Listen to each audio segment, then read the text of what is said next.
Hello hi everyone, এটা হলো বড় মাছ দিয়ে রুই মাছ বা কাতলা মাছ দিয়ে পালং শাক দিয়ে আমি রান্না করেছি। একদম অসাধারণ একটা রান্না, সিম্পল, একদম সিম্পল, কোনো মশলা নেই এখানে, শুধু কাঁচা লঙ্কা আর কালো জিরে ফোড়ন দিয়ে রান্না করেছি। প্রথমে আমি 4 পিস মাছ নিয়ে নিয়েছি, একটু হলুদ লবণ মাখিয়ে ভেজে নিয়েছি, একদম হালকা করে ভেজে নিয়েছি, বেশি ভাজতে নেই।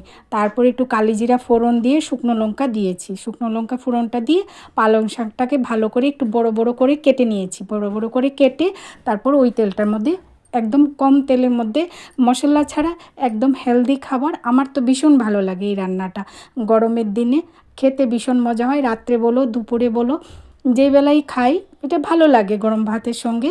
তারপর পালং শাকটাতে একটু কাঁচা লঙ্কা আর একটু জল দিয়ে দেব, আর অল্প পরিমাণ লবণ দেব, বাস হয়ে গেছে আমার পালং শাকের তরকারি বড় মাছ দিয়ে।